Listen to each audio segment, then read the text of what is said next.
we move on to discuss Chelsea's attacking dominance as they're able to beat Wolves 6-2. Crazy game, huh? 6-2. We had a hat trick for Noni Madueke that actually came within 14 minutes. João Felix was able to come on and get his goal since his return to Chelsea. Nicholas Jackson got on the score sheet early in the second minute for Chelsea, and then Cole Palmer comes up with another wonderful moment out of nothing, being able to chip the goalkeeper from way out, way out. I don't know exactly how much it was in terms of meters, but it was a it was a it was a, it was a, it was a very long chip. Did it sort of on the half volley as well. Nicholas Jackson getting a wonderful assist as well on that.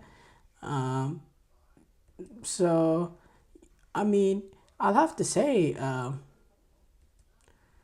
you know, overall, I mean, what a game from Chelsea. I mean, I'm a little bit stunned at the performance. I have to lie. I did not see this coming whatsoever. We're all on the low over what happened at Chelsea. Not just the opening day defeat to Manchester City, but what's been going on in terms of the transfers and just everything surrounding the club and the issues there. Um, but um, but I mean, if we're strictly talking about this performance, I thought it was a good performance. I thought, look, as a Chelsea fan, I'm not someone I'm not gonna get too carried away. I know there was some big faults in this game as well, some issues, especially in that first half. But overall, in terms of the way we were able to attack, play, and transition, I thought the attack was simply brilliant and sensational. And in years past, we've had issues in terms of being able the end product, being able to get the ball in the back of the net.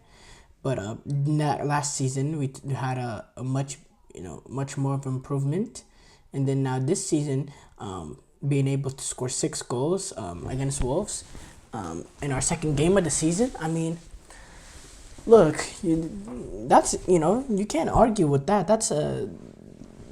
That's brilliant, and. I'm very, very pleased that our attack was able to generate those sort of chances and play the sort of style of play, because I thought it was very, very exciting. I thought the game was a basketball game, very end to end.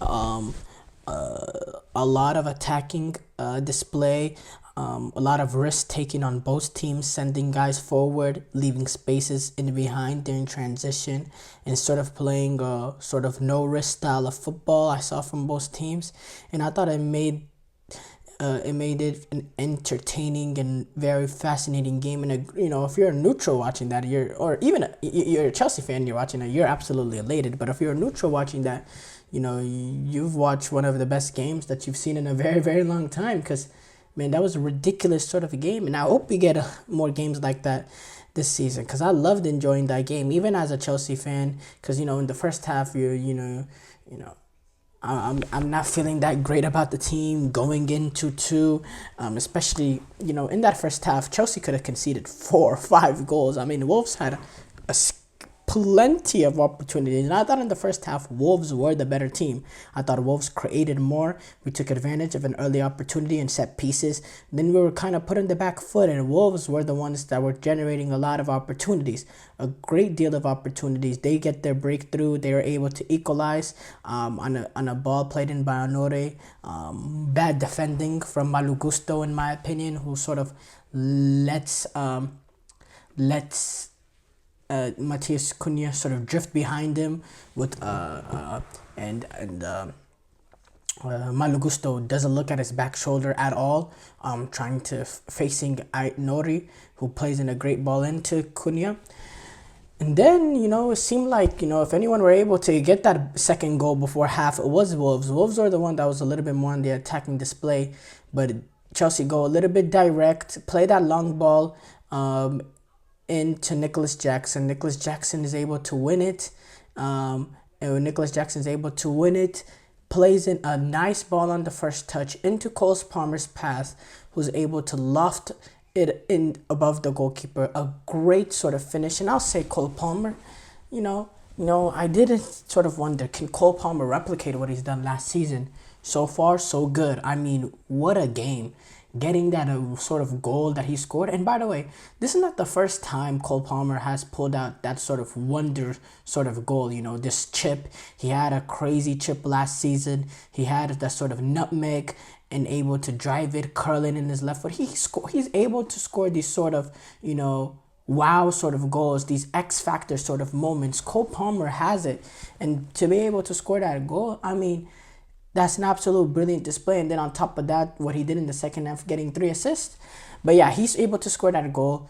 It makes it 2-1. And then you're thinking, okay, now if you're thinking you're Chelsea, 2-1, you get the lead so late, just see it out, take it to halftime and regroup. Because, Chelsea were a little bit on the back foot. And being able to go into 2-1 would have been would have been great for Chelsea, despite, Wolves being able to get the opportunity that they were able to create.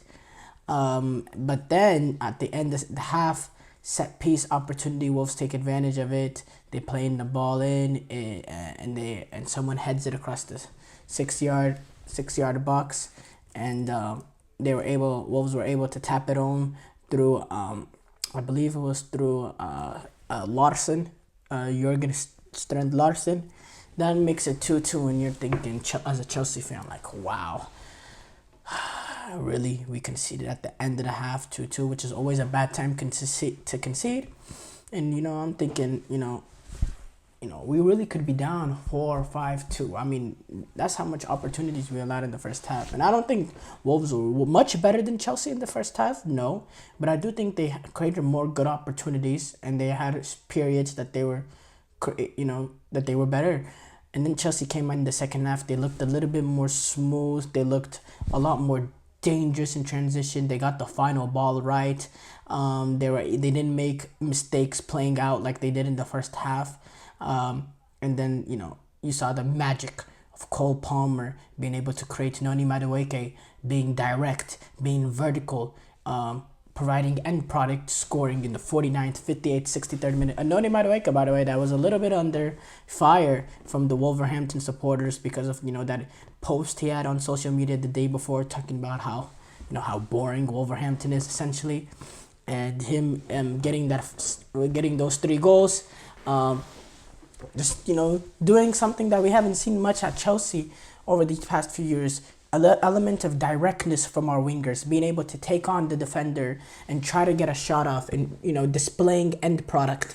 And that's what we saw. We saw end product, and I mean, that's a great sign from Madueke, because we need that from our wingers. We need our wingers to be able to score the goals, because we don't have that sort of striker that's able to get in 25 goals a season. We don't have that sort of player. We don't have a clinical finisher up there. We have sort of a man that can stretch a back line and that can make it difficult for a defense in terms of his pace, but he's not going to be able, he's not going to get 20 goals a season at this point in his career. He's just not there yet.